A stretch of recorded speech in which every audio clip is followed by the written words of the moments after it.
ताड़ं णमो सिद्धाडं नमो आयर्याडं णमो अज्झायाडं णमो लोये सौवसाहुडं अर्हन्त भासियत्थं गणहर देवे हिगन्थिहं सम्मं प्रणमामि भक्तियुक्तो सुदृढाणमहोदहिं शिरसा मोक्षमार्गस्य नेतारं भेत्तारं कर्मभूभृतां ज्ञातारं विश्वतत्त्वानां वन्दे तद्गुणलब्धये।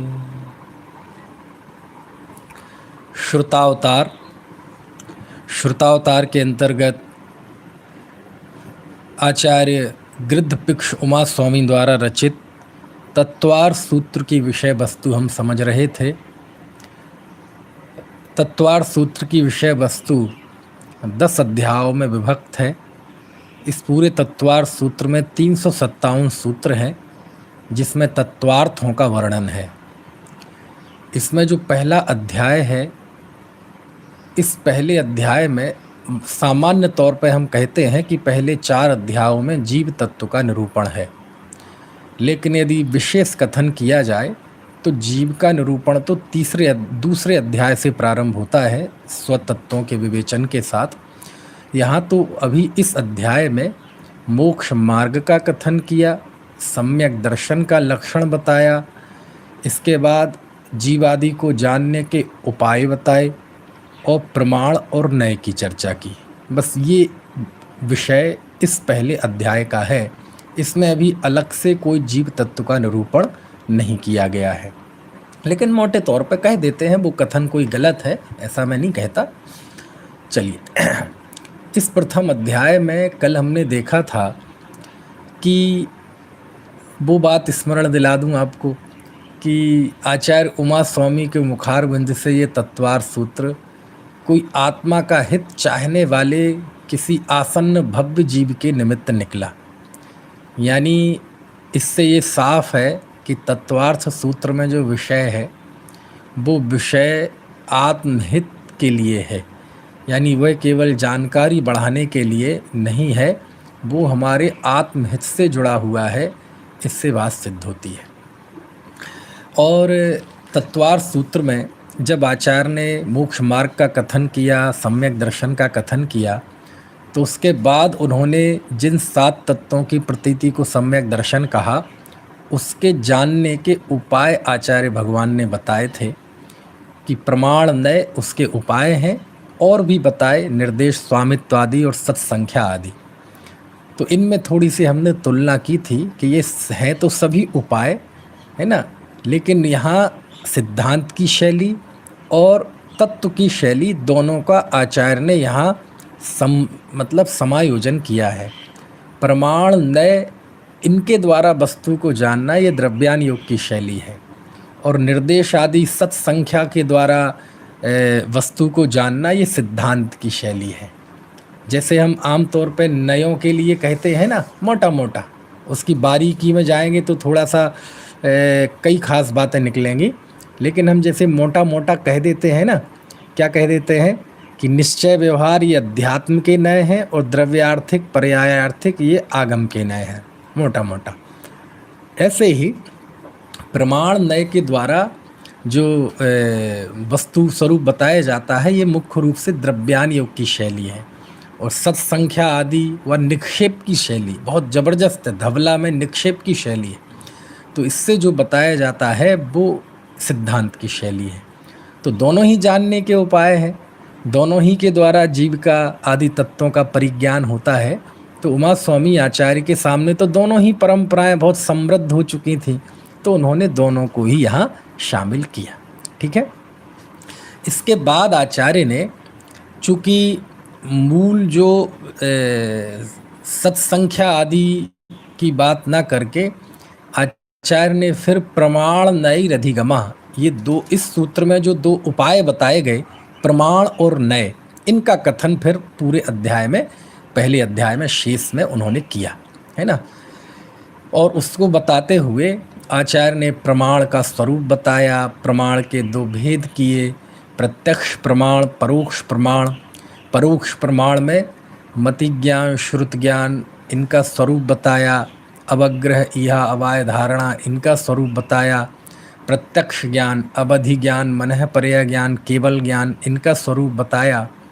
और इन पांचों का संकलन करते हुए उन्होंने 9वें सूत्र में लिखा, मति श्रुतावधि मनः पर्याय केवलानि ज्ञानम। ये सूत्र है। इन पांचों प्रमाण ज्ञान, इन पांचों को उन्होंने प्रमाण कहा, है ना।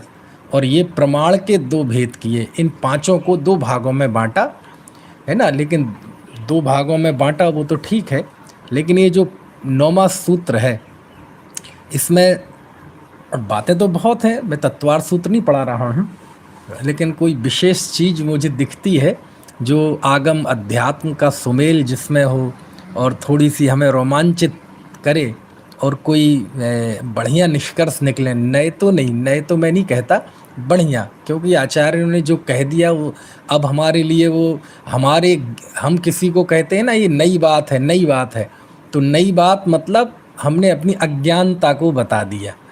लेकिन आचार्यों ने सब कहा है, कुछ भी नहीं छोड़ा है। हमारे ज्ञान का विषय बने कब बने, उस अपेक्षा से हम नए पुराना कह देते हैं, है ना। तो 9वां सूत्र जब लिखते हैं आचार्य तो उसमें एक बहुत अद्भुत बात लिखते हैं। सूत्र है, मति श्रुतावधि मनः पर्याय केवल ज्ञानी ज्ञानम। कि मति श्रुत, अवधि, मनः पर्याय और केवल, केवलानी, यहाँ बहुवचन का प्रयोग किया, ठीक है। फलम फले फलानी, है ना, ज्ञानम ज्ञाने ज्ञानानि, ऐसे यहाँ केवलानी, यहाँ बहुवचन का प्रयोग किया क्योंकि ये 5 हैं। लेकिन बाद में जब अंतिम जो है ज्ञानम, उसमें एक वचन का प्रयोग किया। प्रश्न, हे आचार्य देव, आप ये बहुवचन और एक वचन से बहुत खेलते हैं, इनके माध्यम से आप बड़ी गहरी गहरी बातें कहते हैं, यहाँ क्या बात है? ये पांचों ही ज्ञान है, यहाँ बहुवचन, और ज्ञानम में एक वचन, ऐसा क्यों? अच्छा आप सोचो, मन से जवाब दीजिए। 5 में तो बहुवचन और ज्ञानम, मति श्रुतावधि मनः पर्याय केवलानि ज्ञानम, यहाँ एक वचन लिया ज्ञानम में, ऐसा क्यों? इसका जवाब तो अब मन में सोचिए, तो हमारा एकदम जवाब होगा कि चूंकि यहाँ पांचों ही ज्ञान में ज्ञान तो एक ही है ना, ज्ञान गुण तो एक ही है ना, चैतन्यता तो एक ही है ना, तो ये ठीक है। हाँ ये भी ठीक है, हमें इससे कोई दिक्कत नहीं है, लेकिन एग्जैक्ट कारण ये नहीं है। एग्जैक्ट कारण क्या है? क्योंकि यदि यहाँ ज्ञान का अर्थ ज्ञान गुण लेंगे तो वो तो कुमति कुश्रुत कुअवधि ज्ञान में भी ज्ञान गुण है, समझ में आया ना, अभी तो वो भी शामिल। लेकिन यहाँ तो सम्यक ज्ञान का प्रकरण है ना, और जब सम्यक ज्ञान का प्रकरण है तो सारी व्याख्याएं उसी को केंद्रित करके होंगी। क्या अर्थ हुआ कि ये 5 ज्ञान हैं, इन 5 ज्ञानों में फर्क बहुत है। मति ज्ञान, श्रुत ज्ञान परोक्ष है, बाकी के 3 प्रत्यक्ष हैं। अवधि ज्ञान, मनः पर्याय ज्ञान एक देश प्रत्यक्ष है, केवल ज्ञान सकल प्रत्यक्ष है। मति ज्ञान, श्रुत ज्ञान का विषय है ना क्षहो द्रव्य की कुछ पर्याय हैं। अवधि ज्ञान, मर्याय पर्याय ज्ञान का विषय रूपी पदार्थ है। केवल ज्ञान का विषय सर्वद्रव्य, उनके सर्व पर्याय हैं, सब विषय है। मति ज्ञान इंद्रिय और मन की सहायता से जानता है, श्रुत ज्ञान उसके ही विशेष जानता है। अवधि ज्ञान, मनः पर्याय ज्ञान भी है ना एक देश प्रत्यक्ष तो है ना, लेकिन उनकी भी अपनी मर्यादाएं हैं। फिर विपुलमति के ऋजुमति के भेद, मनः पर्याय ज्ञान के भेद, ऋजुमति विपुलमति, ये सारी उनमें फर्क बहुत है पांचों ही ज्ञान में। अब एक कोई चिड़िया को सम्यक दर्शन हो जाए तो उसे भी मति ज्ञान, श्रुत ज्ञान प्रकट हो गए। यहाँ कुमति कुश्रुत की बात नहीं है, ध्यान रखना। हाँ, तो मति ज्ञान, श्रुत ज्ञान किसी चिड़िया को प्रकट हो जाए तो एक तरफ रखें आप चिड़िया का मति श्रुत ज्ञान, सांप का मति श्रुत ज्ञान, शेर का मति श्रुत ज्ञान, हाथी का मति श्रुत ज्ञान, ये सब हुआ ना, सम्यक दृष्टि हुए। भगवान महावीर शेर की पर्याय में थे, पार्श्वनाथ भगवान हाथी की पर्याय में थे, वहाँ सम्यक दृष्टि हुए तो वहाँ ज्ञान भी सम्यक हो गया, मति ज्ञान, श्रुत ज्ञान। और एक तरफ केवल ज्ञान, तो आप दोनों को एक पलड़े मतलब अलग अलग पलड़ों पर रखें कि ये हाथ में केवल ज्ञान और इस तरफ रखें, इस पलड़े पर रखें आप, उस चीटी नहीं, चिड़िया के ज्ञान को। तो एक तरफ मतिक ज्ञान, श्रुत ज्ञान, एक तरफ केवल ज्ञान, दोनों में कितना फर्क है। लेकिन उमा स्वामी आचार्य ने पांचों में भिन्नता स्वीकार करते हुए, ये देखो ये अनेकांत के प्रयोग हैं। यहाँ देखना चाहिए हमें अनेकांतात्मक दृष्टिकोण। दोनों ही बातें होने के बावजूद भी दोनों ही अपने वैभव के साथ आचार्य ने एक वेदी पर ला दी कि पांचों ही ज्ञान हैं, अलग अलग हैं, उनका स्वरूप अलग अलग है, इनकी विशेषताएं सब अलग अलग हैं, लेकिन ये पांचों ज्ञान में एक दृष्टि से भेद नहीं है, एक से हैं। वो किस दृष्टि से? वो है सम्यकपने की दृष्टि से। और पांचों ही ज्ञान में सम्यकपना है। भली वह शेर हो, चिड़िया हो, बंदर हो, हाथी हो। जैसे केवल ज्ञानी का केवल ज्ञान में सम्यकपना है, 7 तत्वों का, अपने पराये का, 9 पदार्थों का, 6 द्रव्यों का, 5 अस्तिकायों का, जैसा सही निर्णय केवल ज्ञानी के ज्ञान में है, वैसा ही निर्णय वस्तु स्वरूप की, वैसी ही सच्ची समझ, अपने पराये की वैसे ही समझ, मैं एक शुद्ध चैतन्य घन हूँ, इसके अलावा सभी वस्तुएं मेरे लिए गेय मात्र हैं, मेरी नहीं है, ये समझ जैसी केवल ज्ञानी को है ज्ञान में, वैसे ही उस चिड़िया को, उस बंदर को, उस शेर को, उस हाथी को है। यानी सम्यक पने की अपेक्षा मति ज्ञान, श्रुत ज्ञान और केवल ज्ञान में कोई फर्क नहीं है। वाह, समझ में आ रही है बात। इसलिए उन्होंने एक वचन का प्रयोग किया, मति श्रुतावधि मनः परय केवलानि ज्ञानम। ये 5 हैं, लेकिन ये एक सम्यक ज्ञान है, इनमें सम्यक पने की अपेक्षा कोई फर्क नहीं है।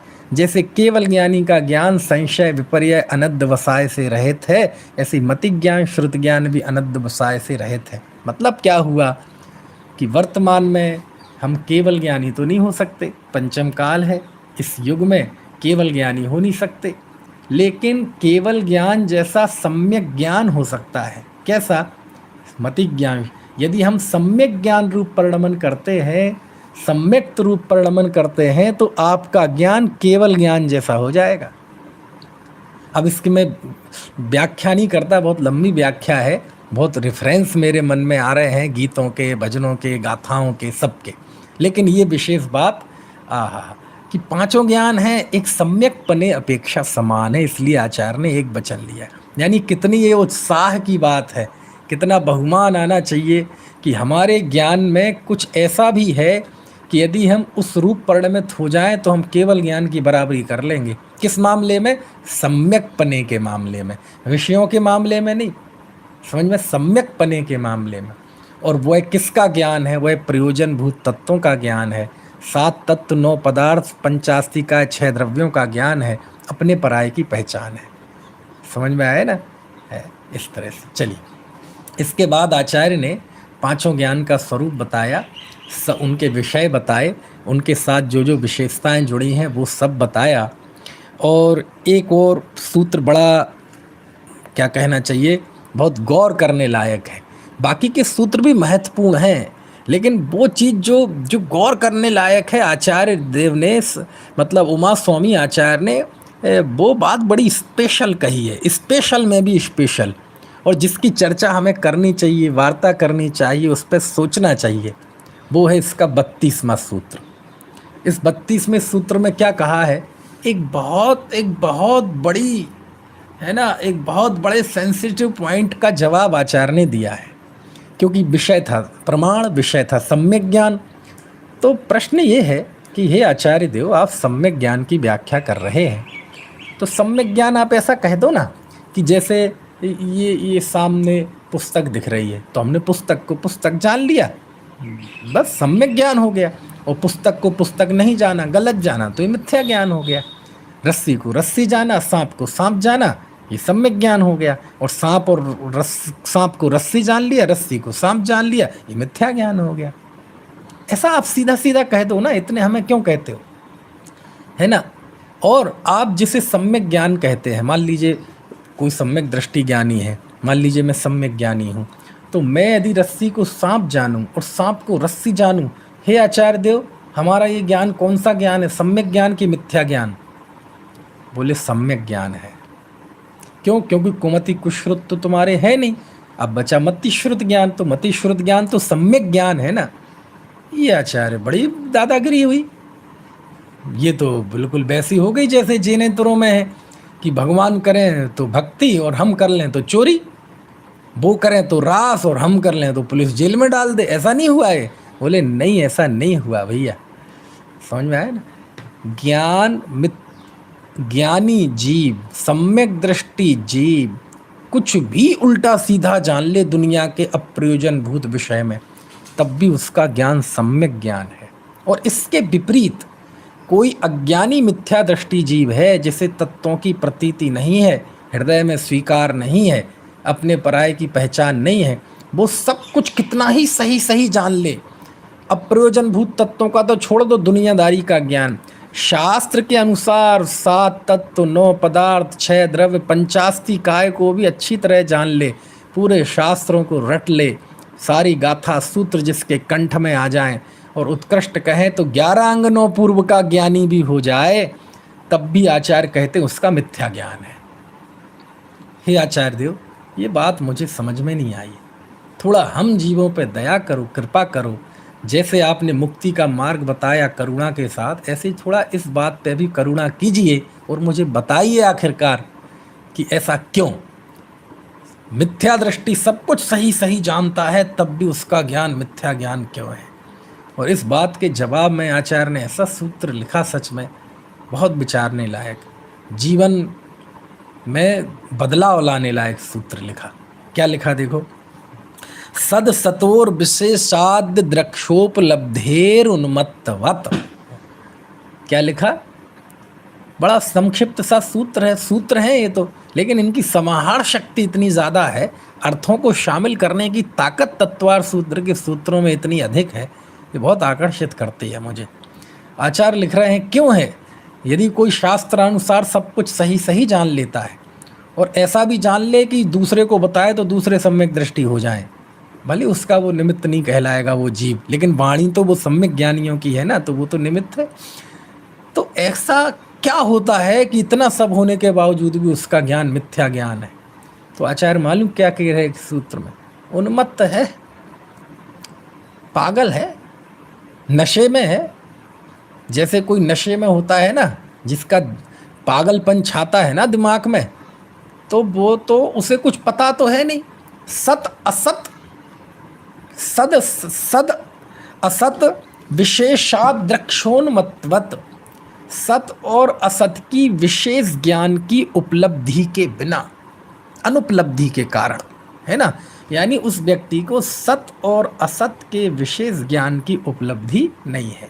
विशेष ज्ञान की उपलब्धि मतलब सत और असत का सही निर्णय, निर्णय मतलब श्रद्धा पूर्वक जो निर्णय होता है, भीतर में स्वीकार होना, जो बात पढ़ी, जो है ना अपने पराये की हे उपादेय तत्वों को पढ़ा, वो ज्ञान में समा जाना, भीतर तक हिला देना और श्रद्धा में समा जाना।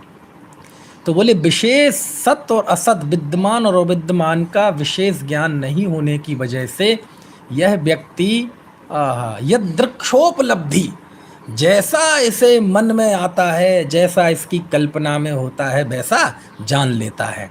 कैसा? उन्मत्तवत। वाह, पागल की भांति, उन्मत्त की भांति, जिसके दिमाग में पागलपन आ जाए, नशा आ जाए, तो वो क्या है? बोले वो माँ को माँ कहे तो भी झूठ ही जानना। क्यों? क्योंकि अभी रुकना, वो 2 मिनट बाद माँ को बहन कहने लगेगा। पत्नी को पत्नी भी कहे ना, तो ये मत समझना कि इसका दिमाग ठीक हो गया, अभी 2 मिनट बाद पत्नी को ही बहन कहने लगेगा, क्योंकि उसे किसी बात का कोई निर्णय नहीं है। ऐसा लिया, उन्मत्त है वो। क्या मतलब हुआ कि जैसे अभी वो आगम पढ़ रहा है, शास्त्र पढ़ रहा है, तो शास्त्र पढ़ के तो उसे ऐसा वैराग गाएगा, आहा परमाणु मात्र भी मेरा नहीं है, मैं एक शुद्ध चैतन्य घन वस्तु हूँ, मैं ज्ञानानंद स्वभावी हूँ, पर से मेरा कुछ संबंध नहीं है, है ना, ऐसा भाव आएगा। और अभी शास्त्र बंद करेगा तो कहाँ, कौन ज्ञानानंद स्वभावी, कौन सा आत्मा, कौन सा समय सार, कौन सा ज्ञायक तत्व? समझ में आया ना? माने वो जब जिस समय जिनवाणी ऊपर विराजमान थी, सिर पे जैसे किसी के व्यंतर आ जाता है ना, तो वह खुद की भाषा नहीं बोलता, वह व्यंतर बोलता है उसके ऊपर से, है ना। जैसे कहीं व्यंतर आ जाए किसी के पास, और जब व्यंतर आया तो उस दौरान उससे जाके, ऐसी घटनाएं आती हैं हमारे कस्बे वस्बे में भी, कई तरह की घटनाएं ऐसी प्रसिद्ध हैं आसपास के गाँव में, कि उस समय जब उसके ऊपर कोई व्यंतर, कोई देवी आई, तो उस समय वो व्यंतर बोलता है। और एक दो से तो मैंने बात भी की है, अब पूछना मत बिल्कुल, लेकिन कि सामने व्यक्ति है, उसके ऊपर एक देव आया हुआ है और मैं उससे बात कर रहा हूँ, वो सामने नहीं दिखता, उसके माध्यम से वो बोलता है। मैंने बात की है खुद, समझ में आया ना। लेकिन अब आप मुझसे पूछना मत कहाँ की, किससे बात की, इन सब बातों में, अप्रयोजनभूत विषयों में कुछ नहीं रखा।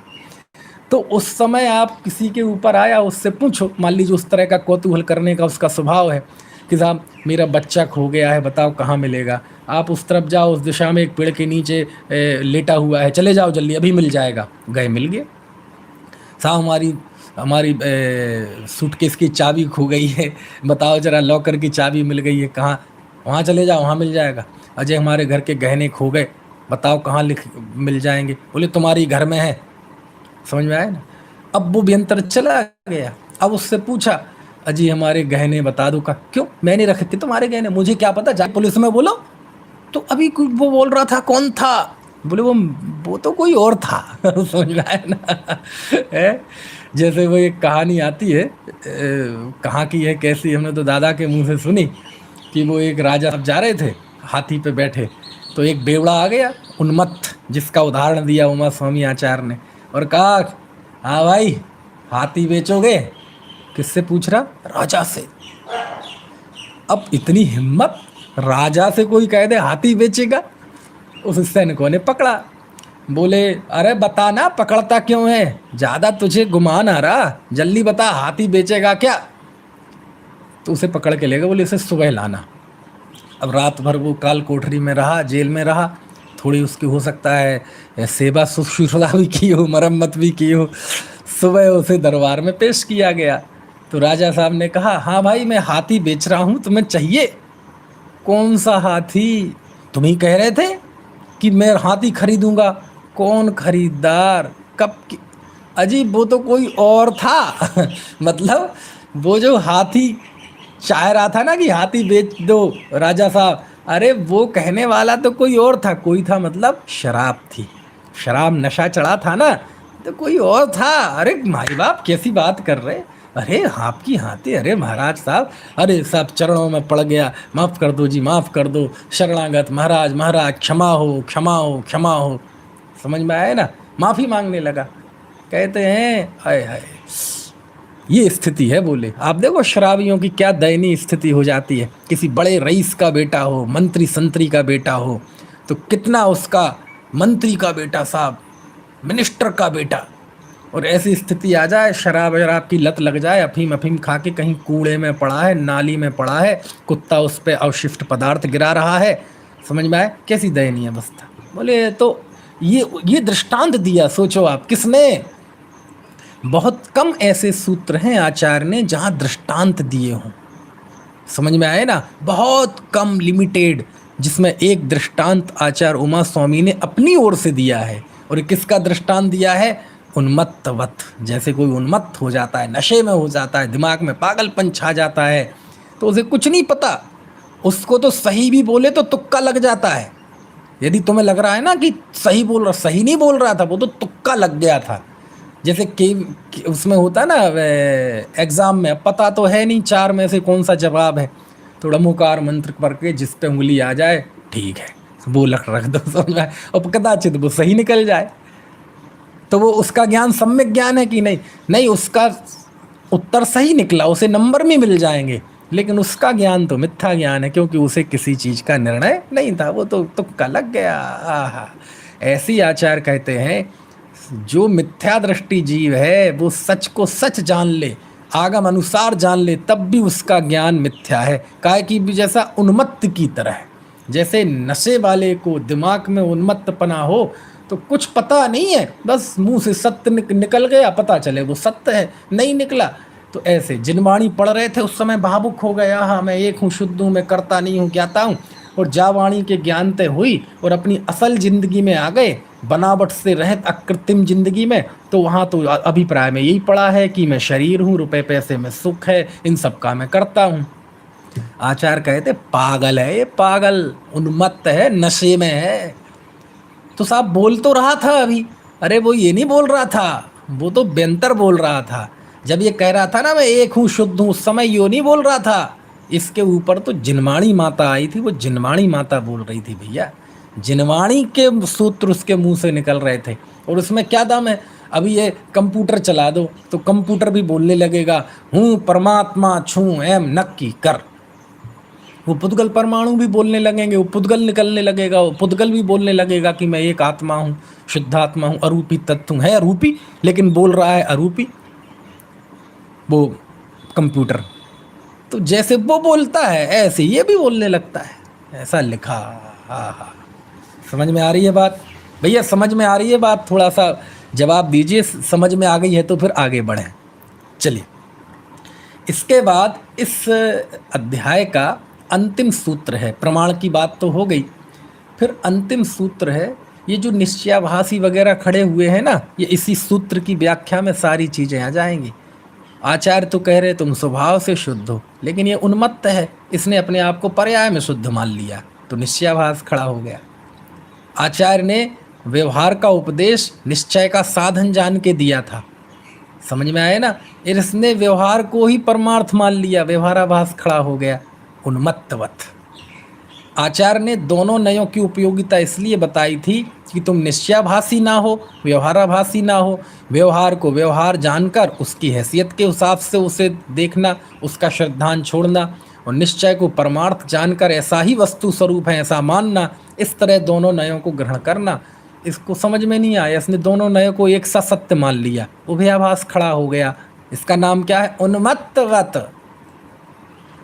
इसका ये सब उन्मत्त हैं, निश्चयाभासी, व्यवहाराभासी, उभयाभासी, ये सब उन्मत्त हैं। ये यहाँ जिस उन्मत्त की बात है ये अजैनों की बात नहीं है, देखा जाए तो समझा है ना? वो भी उन्मत्त है ऐसे, है ना? लेकिन ये जैनी ये उन्मत्त है। क्यों? इन्हें कुछ निर्णय नहीं है, कभी कुछ कहते हैं कभी कुछ कहते हैं, आचार्यों के अभिप्राय को समझते नहीं। थोड़ा कहें तो ज़्यादा जान लेते हैं, ज़्यादा कहते हैं तो उसे थोड़ा मान के निकाल देते हैं। स्वभाव की बात करें तो संयोगों की बात करने लगते हैं, संयोगों की बात करें तो स्वभाव की बात करने लगते हैं, उपदेश की बात करें तो तत्व घुसाने लगते हैं बीच में, तत्व की बात करें तो उपदेश घुसाने लगते हैं। इसे तो झगड़ा करना है। व्यवहार की बात करें, हमें झगड़ना है तो हम निश्चय की बात शुरू कर देंगे। निश्चय की बात करेगा सामने वाला, हमें झगड़ना है तो हम व्यवहार की बात शुरू कर देंगे। वो समय सार की बात कर रहा है, हमें झगड़ना है तो हम गोमट सार खोल के बैठ जाएंगे। वो गोमट सार खोले बैठा है, हमें झगड़ना है तो हम समय सार खोल के बैठ जाएंगे। उन्मत्तवत, इनका कुछ पता नहीं है। समझ में आया ना?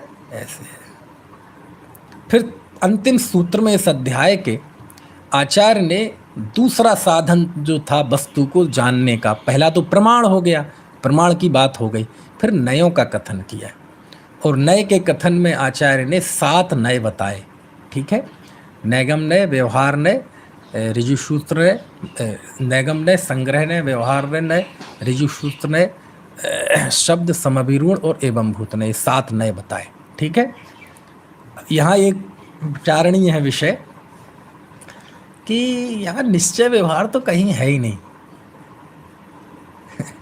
ये वो सोचने लायक बात है, विचारणीय है। आप लोग भी विचार करना, आपके मन में जो इसका जवाब आए वो मुझे भी बताना कि उमा स्वामी आचार्य ने नयों के नाम पे निश्चय व्यवहार का तो नाम ही नहीं लिया, और द्रव्यार्थिक पर्यायार्थिक का भी नाम नहीं लिया।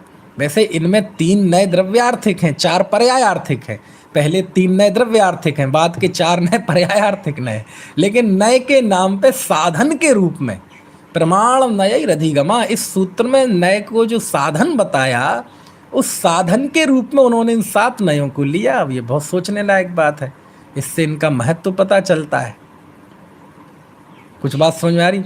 और ये तब है कि जब उनके गुरु आचार्य कुंद कुंद देव ने पूरे अपने परमागमों में निश्चय व्यवहार की शैली में बात की, प्रायः द्रव्यार्थिक पर्यायार्थिक की भी की, है ना? लेकिन कुंद कुंद देव की जो ख्याति है ना, वो निश्चय व्यवहार के लिए है।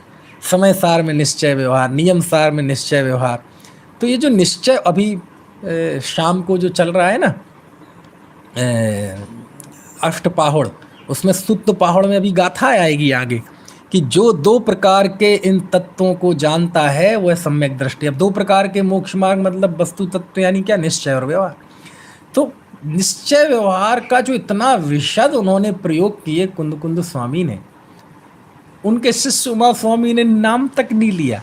और नए की बात आई तो ना द्रव्यार्थिक पर्यायार्थिक का नाम लिया, यद्यपि इसमें 3 द्रव्यार्थिक 4 पर्यायार्थिक है। निश्चय व्यवहार का तो नाम ही नहीं लिया किसी भी तरह से, और नाम लिए तो 7 नयों के। समझ में आए ना? अब ये सोचने लायक बात है ना। अभी मैं देखो क्या है आपको बताएं, दो बिल्कुल अलग अलग शैली है। एक सिद्धांत की शैली और एक अध्यात्म की शैली, द्रव्यान योग की शैली। और कल मैंने बताया था, दोनों की तुलना की थी समय सार और पंच इसकी तत्वार सूत्र की, कि दोनों की रचना आचार्य ने भव्य मिथ्या दृष्टि के लिए की, भद्र मिथ्या दृष्टि, भव्य नहीं भद्र मिथ्या दृष्टि के लिए। वहाँ भी आचार्य कह रहे थे कि तुमने काम भोग बंद की कथा बहुत सुनी, परिचय किया, अनुभव किया, मैं तुम्हें एकत्व भक्त आत्मा दिखाऊंगा। तो इसका मतलब वहाँ वो उस जीव को बता रहे हैं कि जो आत्मा का हित चाहता है, जो नहीं चाहेगा तो वो आएगा ही नहीं नज़दीक, वो तो हाथ में ही नहीं लेगा शास्त्र। जो चाहता है लेकिन उसे आत्मा का ज्ञान नहीं है, यानी बहिरात्मा है। और यहाँ भी आचार्य मुक्ति का उपाय क्या है, तो उन्होंने सम्यक दर्शन, ज्ञान, चारित्र, मोक्ष ये सब लिखा। तो दोनों आचार्यों के टारगेट पे एक ही व्यक्ति है, भद्र मिथ्या दृष्टि है। मिथ्या दृष्टि, लेकिन मिथ्या दृष्टि रहना नहीं चाहता, सम्यक दृष्टि होना चाहता है, भेद ज्ञानी होना चाहता है, तत्वों को सीखना चाहता है, प्रतीति करना चाहता है, आत्मानुभव करना चाहता है। ऐसे जीव हैं दोनों ही आचार्यों के सामने।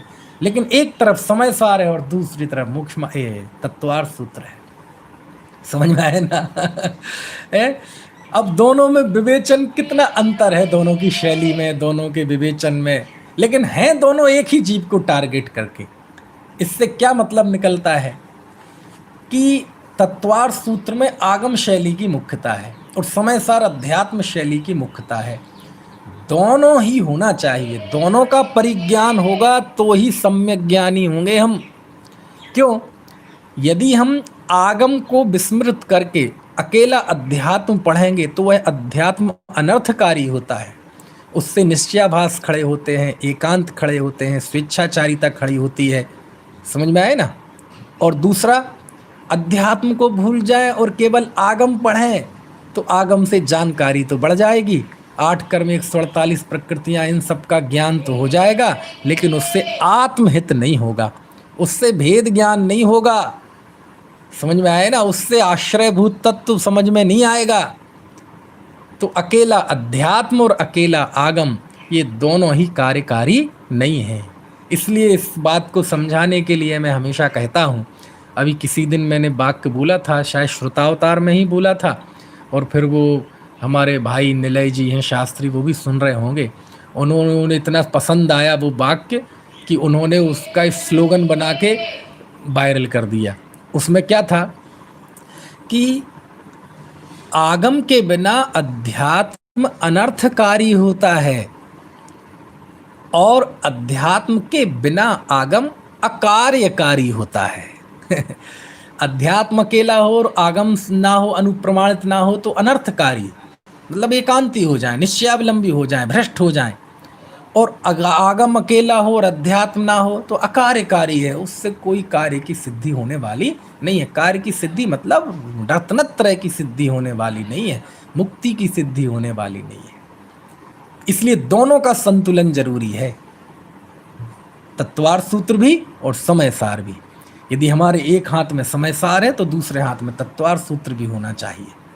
समझ में आए ना? हमारे जीवन में समय सार है तो तत्वार सूत्र भी होना चाहिए, श्रावकाचार भी होना चाहिए। तो मेरा तो बस चले ना। तो ये दो एक ही जीव के उद्देश्य से लिखी गई ये दो शैलियाँ, समय सार की शैली और तत्वार सूत्र की शैली, मैं तो मेरा मन करे तो मैं तो अनिवार्य कर दूं। जैसे किसी को जब बालक पैदा होता है, पैदा होने के बाद उसके संस्कार होते हैं ना कई तरह के, दूसरी जगह 16 संस्कार आते हैं। हमारे यहाँ भी आचार्य जिनसेन स्वामी ने महापुराण में कई 53 तो गर्भ आदि की क्रियाएं ही लिखी, मतलब गर्भ से लेके मुक्ति तक के संस्कारों का वर्णन किया है। किसने? जिनसेन स्वामी ने आदि महापुराण में, है ना। महापुराण का आदि पुराण वो भाग है ना, उसका बाद का उत्तर पुराण है, उसमें उन्होंने लिखा। तो उसमें ये सब है। तो वास्तव में ये चीज़ अनिवार्य करने लायक है कि प्रत्येक जैन को समय सार और तत्वार सूत्र, ये आगम और अध्यात्म, यदि तुम आत्मा के हित के वांछक हो तो जरूर पढ़ना चाहिए।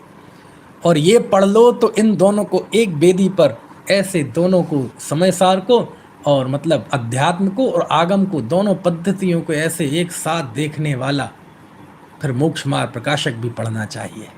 समझ में आए ना?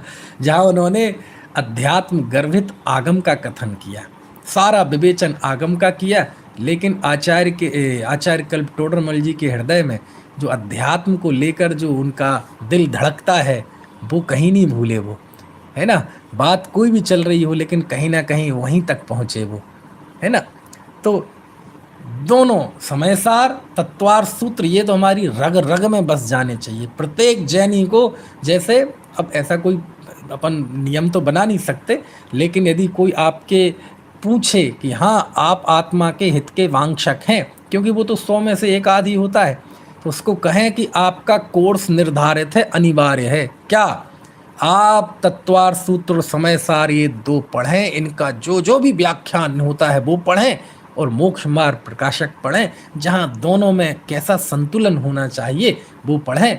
आप एक सर्वांगीण साधक बन जाएंगे, और जहाँ भी संतुलन बिगड़ेगा गर्त में चले जाएंगे, है ना। ऐसा चलिए, इसके बाद अब दूसरे अध्याय से जीव तत्व का कथन प्रारंभ होता है। दूसरा, तीसरा, चौथा, इन 3 अध्यायों में जीव तत्व का निरूपण है। और दूसरे अध्याय में 53 सूत्र हैं, और 53 सूत्र में वही बात। अब जीव तत्व के विषय में हमारे मन में जो एक भाव है, जीव अनादि अनंत एक शुद्ध चैतन्य घन, ये सारी बातें, वो बातें यहाँ कुछ नहीं है, समझ में आए ना। पहले ही सूत्र में आचार्य ने जीव के स्वतत्वों का कथन किया।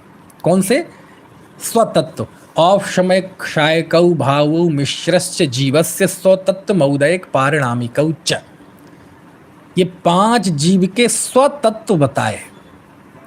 औपशमिक भाव, क्षायक भाव, मिश्र भाव, मिश्र को ही क्षायोपशमिक बोलते हैं, औदयिक भाव और पारिणामिक भाव, ये 5 स्वतत्व, जीव के स्वतत्व बताए। ठीक है, और इन्हीं का वर्णन फिर आचार्य ने पूरे अध्याय में किया है ना। फिर इनके भेद भी बताए कि औपशमिक भाव होता है वह 2 प्रकार का, क्षायक भाव वह 9 प्रकार का, क्षायोपशमिक भाव वह 18 प्रकार का, औदयिक भाव वह 21 प्रकार के, और पारिणामिक भाव 3 प्रकार के। अब इनका सारा विवरण आप पढ़ सकते हैं, मैं उसमें नहीं बताऊंगा, लेकिन ये आगम की शैली से, सिद्धांत की शैली से ये चीज़ें जानने लायक है। 5 भाव का सही स्वरूप जानने के बाद, ये 5 जीव के हैं, जीव ही इनका करता है, जीव ही इनका भोगता है, ये पुद्गल के नहीं है, धर्म अधर्म आकाश काल के नहीं है। इस वस्तु स्वरूप को, इस द्रव्यात्मक व्यवस्था को पूरी तरह आत्मसात करने के बाद जब अपने स्वभाव पर दृष्टि ले जाते हैं तो फिर कुंद कुंद देव कहते हैं, है ना, नियम सार में, कि क्षायक भाव भी जीव का नहीं है, क्षायोपशमिक भाव भी जीव का नहीं है। तो इस सिद्धांत को पढ़ने के बाद पहले अपनी भूल स्वीकार करें, और उस भूल को दूर करने के साथ जो मुक्ति मार्ग होता है उस सब को समझें, और ये सब मेरे ही अंदर है। इसके बाद जब हम दृष्टि से ओझल करते हैं, ऐसे ये दृष्टि से जब ओझल करते हैं तो मैं क्षायक भाव भी नहीं हूँ, वहाँ तक पहुँचते हैं। तो आगम पढ़ें अध्यात्म के लिए, समझ में है ना, और अध्यात्म को पढ़ें तो आगम को विस्मृत ना करें। ऐसा है, कोई आचार्यों में कोई अंतर विरोध थोड़ी है। या ये 5 बोलो, औपशमिक भाव, क्षायक भाव, क्षायोपशमिक भाव, औदयिक भाव भी जीव का कहा, स्वतत्व कहा। समय सार कहता है कि 29 प्रकार के भाव पुद्गल के, तो गलत है क्या? बोले गलत नहीं है। क्यों? दृष्टियां हैं, एक ही वस्तु को देखने की दो दृष्टियां हैं और दोनों ही सम्यक दृष्टियां हैं, मिथ्या दृष्टियां नहीं हैं, दोनों ही सम्यक ज्ञान है। एक संयोग का कथन कर रहे हैं, एक स्वभाव का कथन कर रहे हैं, एक जीव के परिणमन का कथन कर रहे हैं, एक परिणमित होते हुए भी उसका स्वभाव जो है वो सदा एक सा रहता है उसकी बात कर रहे हैं। एक ज्ञेय तत्व बता रहे हैं, एक उपादेय तत्व बता रहे हैं। समझ में आया ना? ऐसा है। एक जीव का बाहर से कथन कर रहे हैं, संयोगी भाव, संयोगी भाव, उन संयोगी भाव का अभाव, इस दृष्टि से बात कर रहे हैं। और दूसरे अंदर बैठकर बात कर रहे हैं जहाँ कोई संयोग, कोई संयोगी भाव दिखाई नहीं देता। तो दोनों ही दृष्टियां हमारे आचार्यों ने बताई हैं, सम्यक ज्ञानियों ने बताई हैं, है ना? ऐसा। तो मिथ्या दृष्टि के तो मिथ्या एकांत होता है, मिथ्या दृष्टि के व्यवहार नहीं होता, व्यवहाराभास होता है। मिथ्या दृष्टि की निश्चय दृष्टि नहीं होती, उसके निश्चयाभास होता है। क्योंकि यदि हम इस विवेचन को पर्याय दृष्टि कहेंगे तो इसका मतलब शास्त्रों में आचार्यों ने पर्याय दृष्टि का कथन किया है। अरे पर्याय दृष्टि का हर जगह अर्थ मिथ्या दृष्टि नहीं होता। पर्याय दृष्टि मतलब पर्यायार्थिक नय, और निश्चय भाषा की, निश्चय व्यवहार की भाषा में कहें तो व्यवहार नय, है ना? और पर्याय दृष्टि का यदि आपको अर्थ मिथ्या दृष्टि लेना ही है तो मैं कहूँगा कि हमारे पूर्वाचार्यों ने, भूतबली पुष्पदंत आचार्य ने, और यहाँ भी जो विवेचन आया है, ये पर्याय दृष्टि का कथन नहीं है, बल्कि उन्होंने पर्याय का ज्ञान कराया है। पर्याय का ज्ञान सम्यक ज्ञान है, और पर्याय की दृष्टि, अब दृष्टि का यहाँ अर्थ क्या है? उस पर्याय को ही अपना स्वरूप जान लेना, ये मिथ्या दृष्टि है।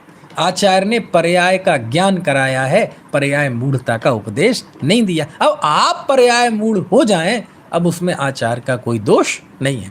आप अपनी पर्याय मूढ़ता को आगम के वचनों के द्वारा पुष्ट करें कि देखो शास्त्र में लिखा है 5 इंद्रियां होती हैं, जाति होती है, और मनुष्य, त्रयंच, ये सब जीव के स्वतत्व हैं, औदैहिक भाव भी जीव के स्वतत्व हैं। आप कह रहे हैं कि वो पुद्गल की पर्याय है। कुंद देव कह रहे समय सार में ये पुद्गल की पर्याय है, और आचार्य उमा स्वामी उन्हीं के शिष्य, प्रमुख शिष्य कह रहे हैं जीव के तत्व हैं। तो ये दो विरुद्ध बातें कैसे हैं? विरुद्ध बातें नहीं है, ये दो विरुद्ध दृष्टियां हैं, ये वस्तु को देखने के दो विरुद्ध नजरिए हैं, है ना? जैसे रूमाल है, अब सामने कोई बैठा है, अब यहाँ तो कोई बैठा नहीं है, है ना? उससे कहा जाए ये किस दिशा में है, तो वो कहेगा पश्चिम दिशा में है। और मुझसे पूछा जाए किस दिशा में कहेगा है ये, तो मैं कहूँगा पूर्व दिशा में है। अब ये दोनों कथन सही है कि नहीं? सही है। लेकिन दोनों विरुद्ध हैं कि नहीं? विरुद्ध हैं। यानी इसका मतलब दो विरुद्ध कथन होते हुए भी दोनों ही विरुद्ध कथन वस्तु स्वरूप की दृष्टि से सही हो सकते हैं। ये बात सिद्ध हो गई ना, बिल्कुल तुरंत लगे हाथ। और एक ही रूमाल के विषय में है, ऐसा नहीं कि दो रूमाल हैं। यानी एक ही वस्तु के विषय में दो विरोधी बातें एक साथ एक पल में दोनों सही हो सकती हैं। और अच्छा, एक की हैसियत कम और दूसरी की हैसियत ज़्यादा। वो कह रहा है कि ये पश्चिम में है, मैं कह रहा हूँ पूरब में है। इसका मतलब क्या हुआ? बोले चलो इनमें कुछ क्रेडिट दो, कौन सा ज़्यादा सही है, कौन सा 50-50 कर लो। बोले 50-50 नहीं, 60-40 कर लो। वो विद्वान आदमी है, ये है, तो इसकी बात ज़्यादा सही होगी। बोले नहीं, झूठ, वो भी 100% सही कह रहा है और ये भी 100% सही कह रहा है। बातें विरुद्ध एक ही व्यक्ति के विषय में, और दोनों ही बातें सही। समझ में आया ना? अच्छा, स्थिति बदल भी सकती है क्या? मान लीजिए वो मेरी जगह आ जाए सामने वाला, और मैं उसकी जगह पे चला जाऊं, और फिर पूछा जाए कि ये कहाँ की दिशा, किस दिशा में है, तो जो वो कह रहा था कि ये पूर्व में है, वो ही कहेगा पश्चिम में है, और मैं जो कह रहा था वो मेरा भी बदल जाएगा। मतलब क्या हुआ? मतलब ये हुआ कि सारी विरुद्ध चीज़ें वस्तु में अविरोधी रूप से रहती हैं, लेकिन ये आचार्यों का अपना अभिप्राय है कि वो कहाँ किस दृष्टि को मुख्य करते हैं। समझ में आ रही है बात, है ना? जो कुंद देव स्वभाव की वेदी पर बैठकर जब बात करते हैं और कहते हैं कि ये 29 प्रकार के भाव पुद्गल की पर्याय हैं, यही उमा स्वामी जब ये औदैहिक भाव आदि को जीव का स्वतत्व कह रहे हैं, ठीक है, और यही उमा स्वामी आचार्य यदि अध्यात्म लिखने लगे, भेद विज्ञान लिखने लगे, आत्मानुभूति की कला बताने लगे, तो ये भी वहीं पहुंच जाएंगे जहां कुंद कुंद देव पहुंचे। और कुंद कुंद देव भी जब ये सिद्धांत बताएंगे तो वो भी वहीं आ जाएंगे जहां उमा स्वामी बात कर रहे हैं। क्यों? क्योंकि जिन कुंद कुंद देव ने बंधन की कथा को बंद कथा कहा है ना, और इन भावों को पुद्गल की पर्याय कहा, वर्ण आदि और गुणस्थान मार्गणाओं को 50 से 55वीं गाथा में समय सार में, वो ही कुंद कुंद देव उन्होंने ऐसी उल्लेख आते हैं कि षटखंडागम के 3 खंडों पे उन्होंने टीका लिखी जिसका नाम था परिक्रम नाम की टीका। इसका उल्लेख इंद्र नंदी ने श्रुतावतार में किया है, दूसरी जगह कोई उल्लेख नहीं आता है ना। मतलब एक ही प्रमाण है, लेकिन इस प्रमाण को पुष्ट करने वाला कोई दूसरा प्रमाण नहीं है, इसलिए संभावना व्यक्त की जाती कि उन्होंने नहीं लिखी। जो भी हुआ हो, समझ में आया? तो ये दोनों दृष्टियां ज्ञानी की ही हैं, अज्ञानी की नहीं है। एक संयोग दृष्टि, एक स्वभाव दृष्टि। संयोग दृष्टि को जाने बिना स्वभाव दृष्टि हो नहीं सकती, और स्वभाव दृष्टि को जाने बिना संयोग दृष्टि सम्यक नहीं हो सकती, है ना।